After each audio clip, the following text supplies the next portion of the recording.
ब्रींग बृहस्पते नमः। आप सभी भक्तों पर बृहस्पति देव की कृपा सदा सर्वदा बने रहे। आज आप सभी श्रवण करेंगे बृहस्पतिवार व्रत कथा। बृहस्पतिवार का व्रत करने से व्यक्ति की आस्था और भक्ति बढ़ती है, जिससे उसकी आत्मिक उन्नति होती है। यह व्रत आर्थिक समृद्धि के लिए भी किया जाता है। भगवान विष्णु और देवी लक्ष्मी की पूजन से घर में धन्य धान्य और सुख शांति का वास होता है। गुरु बृहस्पति के पूजन से व्यक्ति के ज्ञान में वृद्धि होती है और उसे शिक्षा में सफलता मिलती है। यह व्रत उन लोगों के लिए विशेष रूप से लाभकारी होता है जो शिक्षा, करियर या ज्ञान में वृद्धि की कामना करते हैं। साथ ही इस व्रत से व्यक्ति को मानसिक शांति और शारीरिक स्वास्थ्य की प्राप्ति होती है। यह व्रत मानसिक तनाव को कम करता है और शरीर को ताजगी प्रदान करती है। बृहस्पति ग्रह को शुभ माना जाता है और उनका आशीर्वाद प्राप्त करने से जीवन के कई ग्रह दोष दूर हो जाते हैं। इस व्रत को करने और कथा सुनने से भक्तों की सभी मनोकामना अवश्य ही बृहस्पति देव पूर्ण करते हैं। इसलिए कथा को बड़े ही श्रद्धा और प्रसन्न मन से पूरा सुनिएगा। भगवान आप सभी भक्तों की हर मनोकामना को पूर्ण करे। तो आइए रसपान करते हैं हर मनोकामना को पूर्ण करने वाली बृहस्पति देव की व्रत कथा। प्राचीन काल की बात है। किसी राज्य में एक बड़ा, प्रतापी और दानी राजा राज्य करता था।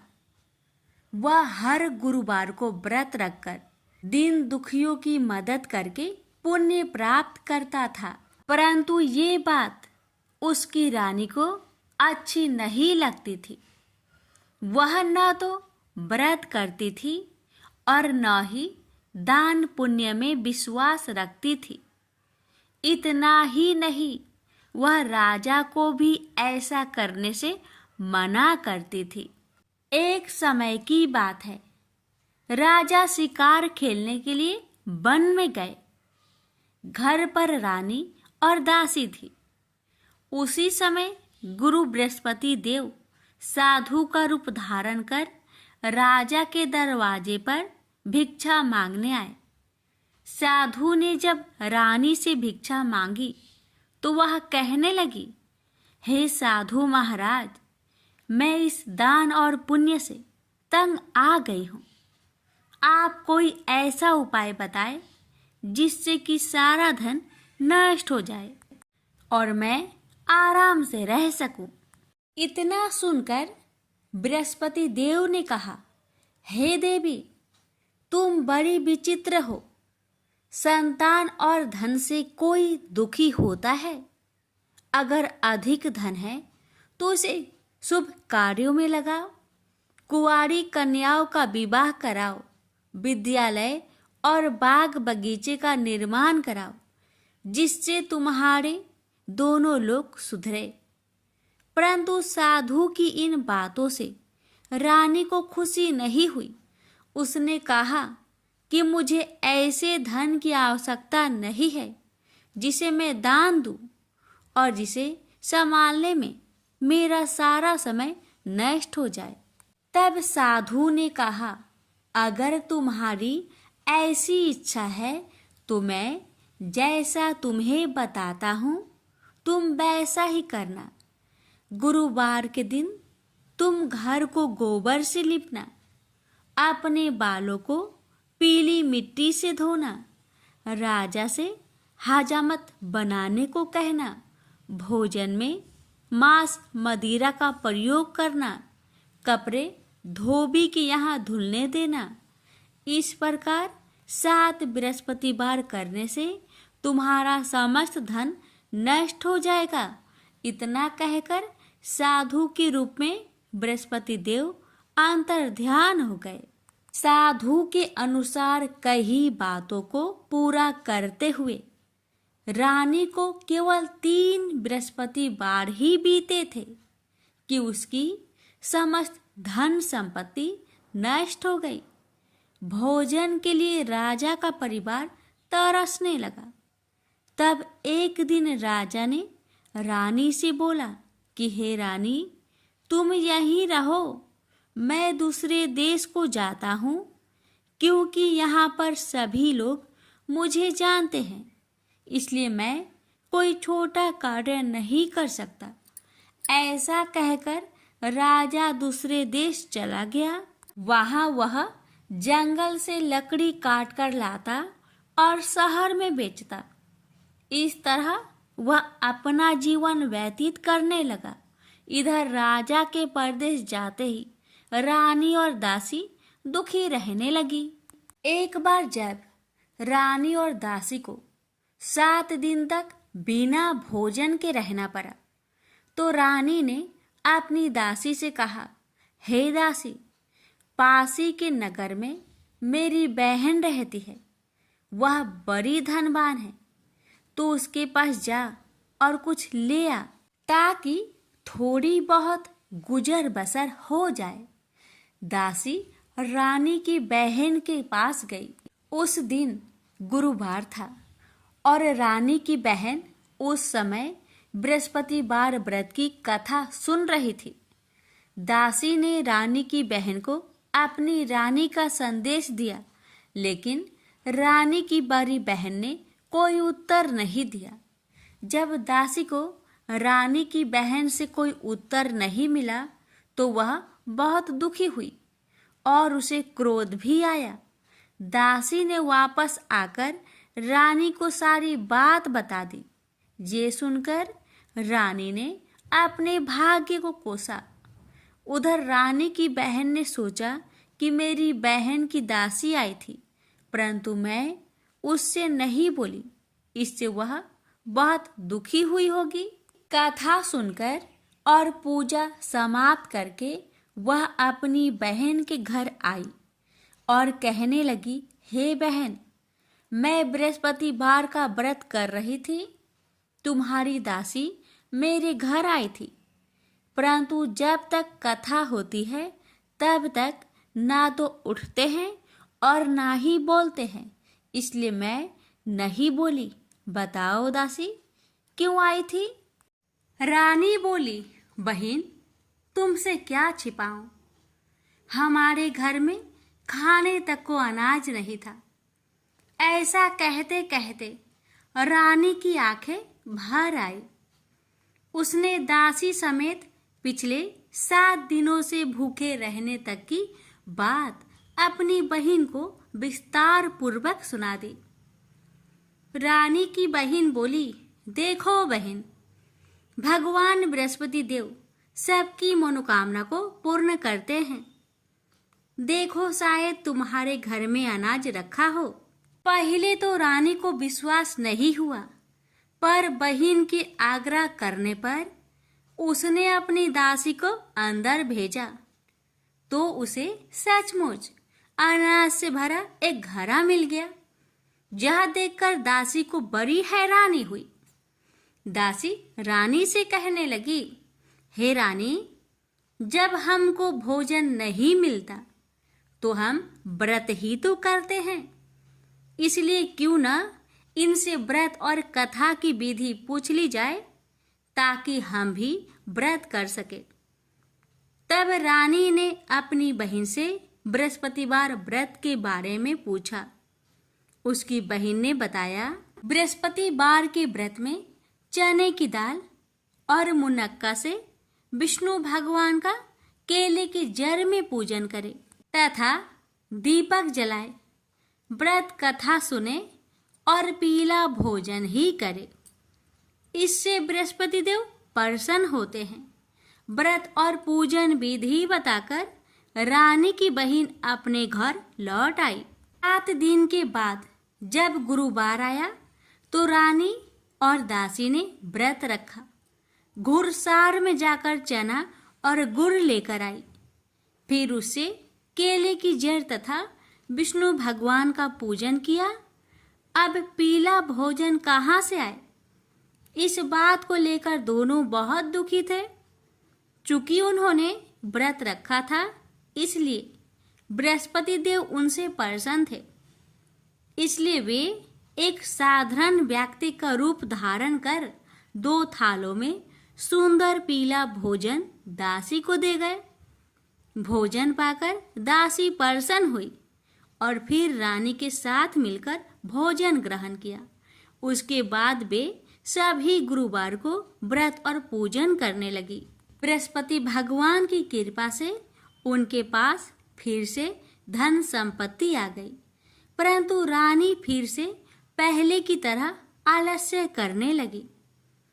तब दासी बोली, देखो रानी, तुम पहले भी इस प्रकार आलस्य करती थी। तुम्हें धन रखने में कष्ट होता था, इस कारण सभी धन नष्ट हो गया, और अब जब भगवान बृहस्पति की कृपा से धन मिला है तो तुम्हें फिर से आलस्य होता है। रानी को समझाते हुए दासी कहती है कि बड़ी मुसीबतों के बाद हमने यह धन पाया है, इसलिए हमें दान पुण्य करना चाहिए, भूखे मनुष्य को भोजन कराना चाहिए और धन को शुभ कार्य में खर्च करना चाहिए, जिससे तुम्हारे कुल का यश बढ़ेगा, स्वर्ग की प्राप्ति होगी और पितृ प्रसन्न होंगे। दासी की बात मानकर रानी अपना धन शुभ कार्य में खर्च करने लगी, जिससे पूरे नगर में उसका यश फैलने लगा।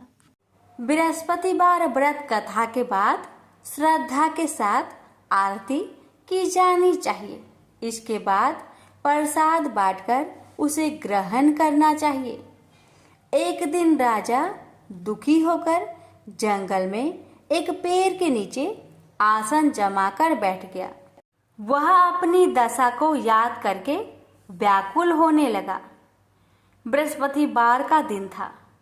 एकाएक उसने देखा कि निर्जन वन में एक साधु प्रकट हुए। वह साधु भेष में स्वयं बृहस्पति देवता थे। लकड़हारे के सामने आकर बोले, हे लकड़हारे, इस सुनसान जंगल में तू चिंता मग्न क्यों बैठा है? लकड़हारे ने दोनों हाथ जोड़कर प्रणाम किया और उत्तर दिया, महात्मा जी, आप सब कुछ जानते हैं, मैं क्या कहूँ?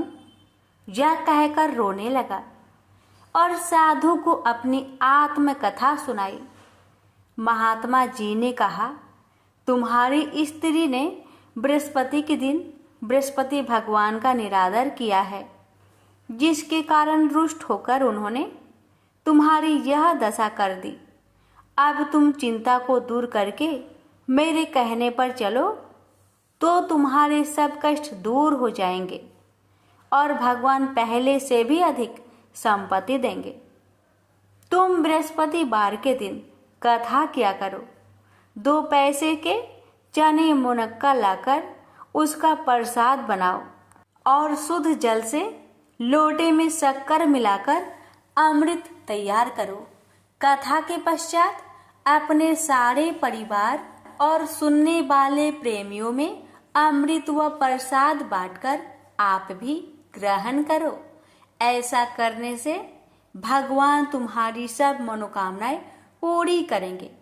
साधु के ऐसे वचन सुनकर लकड़हारा बोला, हे प्रभु, मुझे लकड़ी बेचकर इतना पैसा नहीं मिलता जिससे भोजन के उपरांत कुछ बचा सकूं।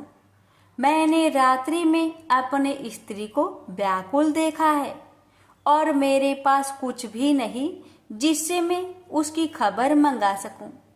साधु ने कहा, हे लकड़हारे, तुम किसी बात की चिंता मत करो। बृहस्पति के दिन तुम रोजाना की तरह लकड़ियां लेकर शहर को जाओ। तुम्हारे रोज से दुगुना धन प्राप्त होगा, जिससे तुम भली भांति भोजन कर लोगे तथा बृहस्पति देव की पूजा का सामान भी आ जाएगा। इतना कहकर साधु अंतर्ध्यान हो गए। धीरे धीरे समय व्यतीत होने पर फिर वही बृहस्पतिवार का दिन आया। लकड़हारा जंगल से लकड़ी काटकर किसी शहर में बेचने गया। उसे उस दिन और दिन से अधिक पैसा मिला। राजा ने चना गुड़ आदि लाकर गुरुवार का व्रत किया। उस दिन से उसके सभी कलेश दूर हुए। परंतु जब दोबारा गुरुवार का दिन आया तो बृहस्पतिवार का व्रत करना भूल गया। इस कारण बृहस्पति भगवान नाराज हो गए। उस दिन उस नगर के राजा ने विशाल यज्ञ का आयोजन किया तथा शहर में यह घोषणा करा दी कि कोई भी मनुष्य अपने घर में भोजन न बनावे, न आग जलावे। समस्त जनता मेरे यहाँ भोजन करने आवे। इस आज्ञा को जो न मानेगा उसे फांसी की सजा दी जाएगी। इस तरह की घोषणा संपूर्ण नगर में करवा दी गई।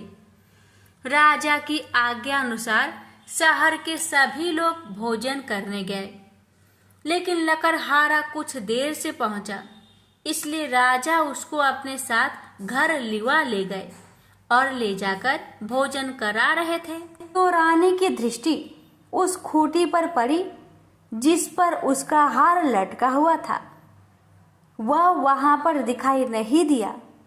रानी ने निश्चय किया कि मेरा हार इस मनुष्य ने चुरा लिया है। उसी समय सिपाहियों को बुलवाकर उसको कारागार में डलवा दिया। जब लकड़हारा कारागार में पड़ गया और बहुत दुखी होकर विचार करने लगा कि ना जाने कौन से पूर्व जन्म के कर्म से मुझे यह दुख प्राप्त हुआ है, और उसी साधु को याद करने लगा जो कि जंगल में मिला था। उसी समय तत्काल बृहस्पति देव साधु के रूप में प्रकट हुए और उसकी दशा को देखकर कहने लगे, अरे मूर्ख, तूने बृहस्पति देव की कथा नहीं करी, इस कारण तुझे दुख प्राप्त हुआ है। अब चिंता मत कर। बृहस्पतिवार के दिन कारागार के दरवाजे पर 4 पैसे पड़े मिलेंगे। उनसे तू बृहस्पति देव की पूजा करना, तेरे सभी कष्ट दूर हो जाएंगे। बृहस्पति के दिन उसे 4 पैसे मिले। लकड़हारे ने कथा कही। उसे रात्रि को बृहस्पति देव ने उस नगर के राजा को सपने में कहा, हे राजा, तुमने जिस आदमी को कारागार में बंद किया है वह निर्दोष है, वह राजा है, उसे छोड़ देना। रानी का हार उसी खूंटी पर लटका है। अगर तू ऐसा नहीं करेगा तो मैं तेरे राज्य को नष्ट कर दूंगा। इस तरह रात्रि के सपनों को देखकर राजा प्रातः काल उठा और खूंटी पर हार देखकर लकड़हारे को बुलाकर क्षमा मांगी तथा लकड़हारे को योग सुंदर वस्त्र आभूषण देकर विदा कर दिया। बृहस्पति देव की आज्ञा अनुसार लकड़हारा अपने नगर को चल दिया। राजा जब अपने नगर के निकट पहुंचा तो उसे बड़ा आश्चर्य हुआ। नगर में पहले से अधिक बाग, तालाब, कुएं तथा बहुत सी धर्मशाला, मंदिर आदि बन गई है। राजा ने पूछा, यह किसका बाग और धर्मशाला है? तब नगर के सब लोग कहने लगे, यह सब रानी और बांदी की है। तो राजा को आश्चर्य हुआ और गुस्सा भी आया। जब रानी ने यह खबर सुनी कि राजा आ रहे हैं तो उन्होंने बांदी से कहा कि हे दासी, देख, राजा हमको कितनी बुरी हालत में छोड़ गए थे। हमारी ऐसी हालत देखकर वह लौट न जाए, इसलिए तू दरवाजे पर खड़ी हो जा। आज्ञा अनुसार दासी दरवाजे पर खड़ी हो गई। राजा आए तो उन्हें अपने साथ लिवा लाई। तब राजा ने क्रोध करके अपनी रानी से पूछा कि यह धन तुम्हें कैसे प्राप्त हुआ?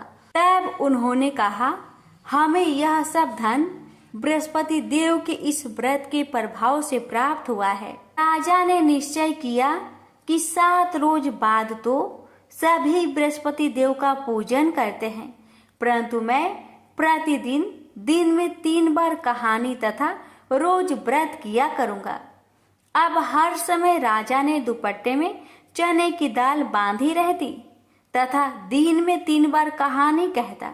एक रोज राजा ने विचार किया कि चलो अपनी बहन के यहाँ हो आवे। इस तरह निश्चय कर राजा घोड़े पर सवार हो अपनी बहन के यहाँ को चलने लगा। मार्ग में उसने देखा कि कुछ आदमी एक मुर्दे को लिए जा रहे हैं। उन्हें रोककर राजा कहने लगा, अरे भाइयों, मेरी बृहस्पति देव की कथा सुन लो। वे बोले, लो, हमारा तो आदमी मर गया है, इसको अपनी कथा की परी है। परंतु कुछ आदमी बोले, अच्छा कहो, हम तुम्हारी कथा भी सुनेंगे। राजा ने दाल निकाली और जब कथा आधी हुई थी कि मुर्दा हिलने लग गया, और जब कथा समाप्त हो गई तो राम राम करके मनुष्य उठकर खड़ा हो गया। आगे मार्ग में उसे किसान खेत में हल चलाता मिला। राजा ने उसे देख और उससे बोले, अरे भैया, तुम मेरी बृहस्पतिवार की कथा सुन लो।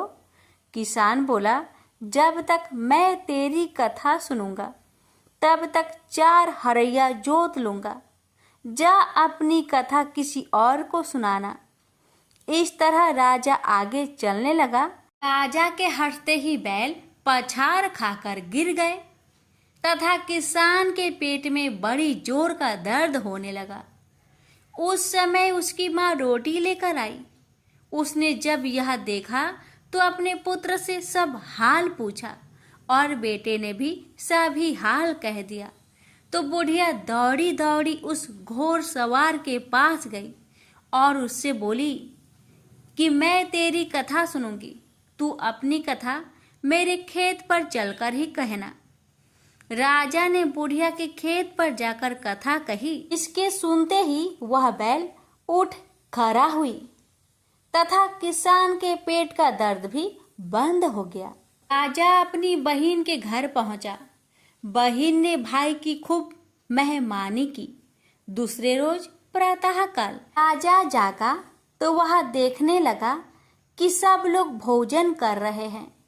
राजा ने अपनी बहन से कहा, ऐसा कोई मनुष्य है जिसने भोजन नहीं किया हो? मेरी बृहस्पतिवार की कथा सुन ले।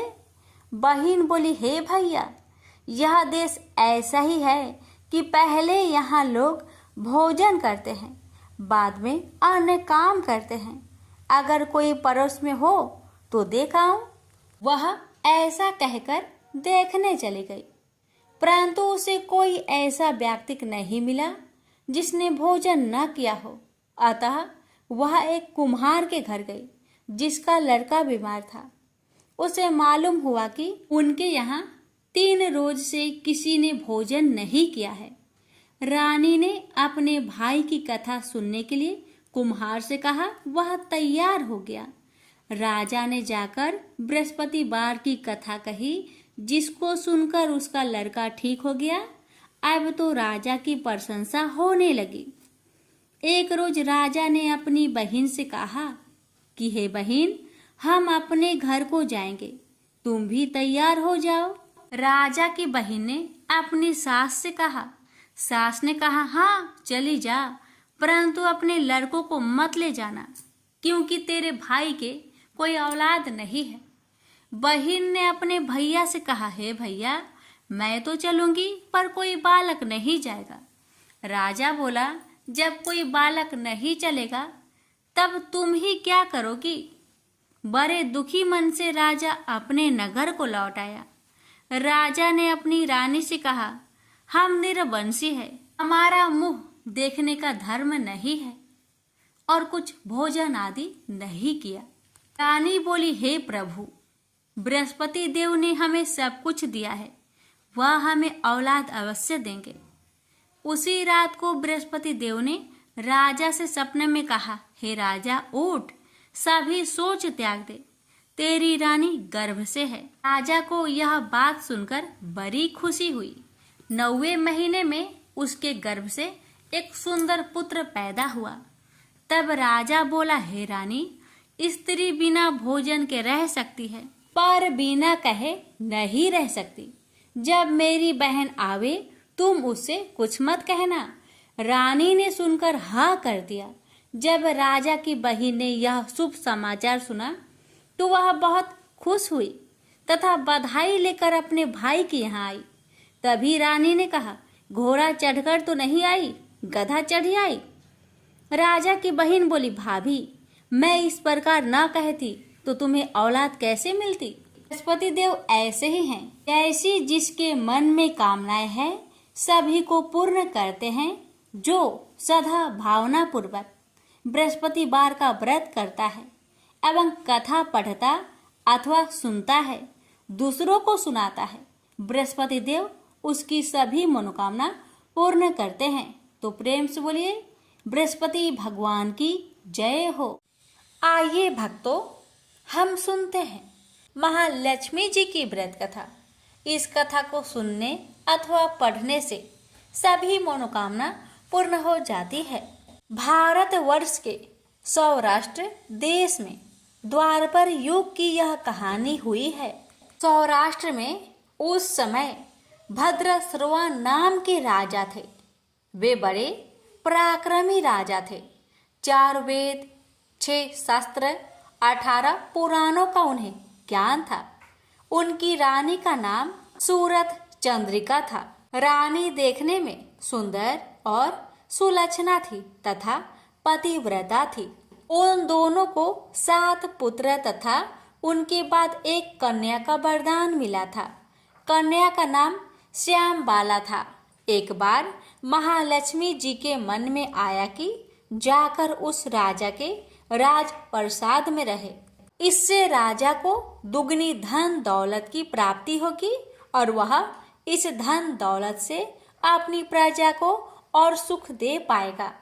गरीब के घर अगर रहे और उन्हें धन दौलत प्राप्त हो तो वह स्वार्थी की तरह केवल अपने ऊपर ही खर्च करेगा।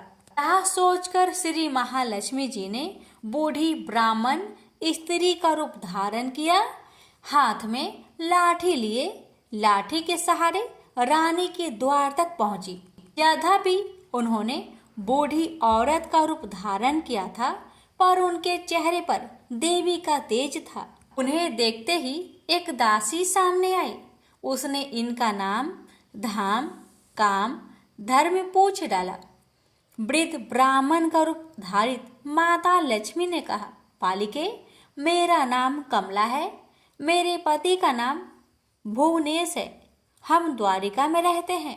तुम्हारी रानी पिछले जन्म में एक वैश्य की पत्नी थी। वह वैश्य गरीब था। दरिद्रता के कारण हर रोज घर में झगड़े होते थे तथा उसका पति रोज उसे मारता था।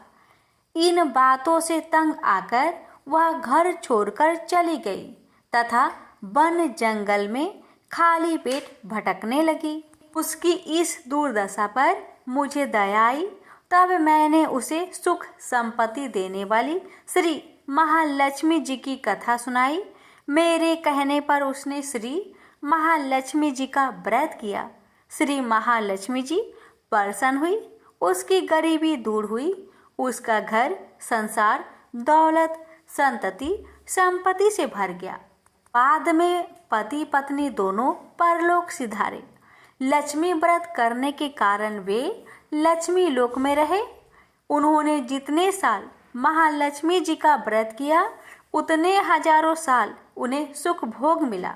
इस जन्म में उनका जन्म राजघराने में हुआ है, परंतु वह श्री महालक्ष्मी जी का व्रत करना भूल गई है।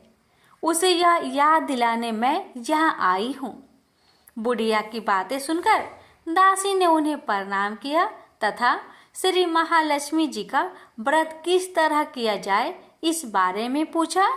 बुढ़िया रूप धारण किए हुए श्री महालक्ष्मी माता ने दासी को पूजा की विधि तथा महिमा बताई।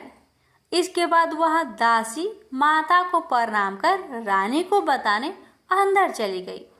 राज वैभव में रहते हुए रानी को अपने ऐश्वर्य का बहुत घमंड हुआ था। संपत्ति तथा अधिकार के वजह से वह उन्मत्त हो गई थी। दासी द्वारा बताई गई बुढ़िया की बातें सुनकर वह आग बबूला हो गई और राजद्वार पर आकर बुढ़िया रूपी श्री महालक्ष्मी पर बरस पड़ी। उसे यह मालूम नहीं था कि श्री महालक्ष्मी माता बुढ़िया का रूप धारण किए द्वार तक आई हैं, परंतु रानी का इस कदर रुख बर्ताव तथा अपना अनादर देखकर माता ने वहां ठहरना ठीक ना समझा। वे वहां से चल पड़ी। राह में उन्हें राजकुमारी श्यामबाला मिली।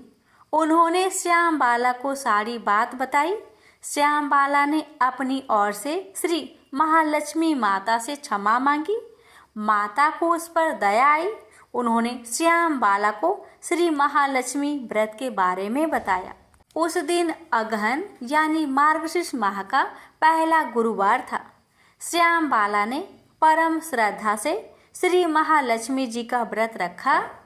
फलस्वरूप राजा सिद्धेश्वर के सुपुत्र मालाधर से उसका विवाह हुआ। वह धन दौलत ऐश्वर्य वैभव से माला माल हो गई। पति के साथ ससुराल में आनंद से दिन बिताने लगी। इधर श्री महालक्ष्मी का रानी पर प्रकोप हुआ। फलस्वरूप राजा भद्रसर्वा का राज्य एवं राज कारोबार नष्ट हो गया, यहाँ तक कि खाने की लाले पड़ गए। ऐसी हालात में एक दिन रानी ने राजा से निवेदन किया, हमारा दामाद इतना बड़ा राजा है, धनवान है, ऐश्वर्यशाली है, क्यों ना उसके पास जाए, अपना हाल उसे बताए, वह जरूर हमारी मदद करेगा। इस बात पर राजा भद्रसर्वा दामाद के पास रवाना हुए। राज्य में पहुंचकर एक तालाब के किनारे थोड़ी देर विश्राम लेने के लिए ठहरे। तालाब से पानी पीने आते जाते दासियों ने उन्हें देखा। उन्होंने विनम्रता से उनकी पूछताछ की। जब उन्हें यह मालूम हुआ कि वे रानी श्यामबाला के पिता है, तो दौड़ते हुए जाकर उन्होंने रानी को सारी बात बताई। रानी ने दासी के हाथ राज परिधान भेजकर बड़े ठाट से उनका स्वागत किया तथा आदर सत्कार किया, खान पान करवाया। जब वे लौटने लगे तो सोने की मोहरों से भरा घड़ा दिया। राजा भद्रसर्वा जब वापस लौटे तो उन्हें देखकर रानी सूरत चंद्रिका खुश हुई। उन्होंने सोने की मोहर से भरे घड़े का मुख खोला, पर हाय भगवान, घड़े में धन के बदले कोयले मिले। ये सब श्री महालक्ष्मी जी के प्रकोप से हुआ। इस प्रकार दुर्दशा में और कई दिन बीत गए। इस बार रानी स्वयं अपनी कन्या के पास गई। वह दिन अगहन माह का अंतिम गुरुवार था। श्यामबाला ने श्री महालक्ष्मी का व्रत किया, पूजा की, अपनी माता से भी व्रत करवाया। इसके बाद रानी अपने घर आई। श्री महालक्ष्मी का व्रत रखने पर उसे फिर से अपना राजपाट, धन दौलत, ऐश्वर्य प्राप्त हुआ। वह फिर से सुख शांति आनंदमय जीवन बिताने लगी। कुछ दिनों बाद राजकन्या श्यामबाला अपने पिता के घर आई। उसे अपने घर देखकर सूरत चंद्रिका को पुरानी बातें याद आई। यही कि श्यामबाला ने अपने पिता को घड़ा भर कोयला दिया था और उसने तो कुछ भी नहीं दिया था। इसी कारण श्यामबाला को पिता के घर आने पर उसका कोई आदर आतिथ्य नहीं हुआ, बल्कि अनादर हुआ। पर उसने इस बात का बुरा नहीं माना। अपने घर लौटते समय उसने पिता के घर से थोड़ा नमक ले लिया। अपने घर लौटने पर उसके पति ने पूछा, अपने मायके से क्या लाई हो? इस पर उसने जवाब दिया, वहाँ का सार लाई हूँ। पति ने पूछा, इसका मतलब क्या हुआ? श्यामबाला ने कहा, थोड़ी धीरज रखे, सब मालूम हो जाएगा। उस दिन श्यामबाला ने सारा भोजन नमक बिना डाले ही बनाया और परोसा। पति ने खाना चखा, सारा खाना नमक बिना था, इसलिए स्वाद न आया।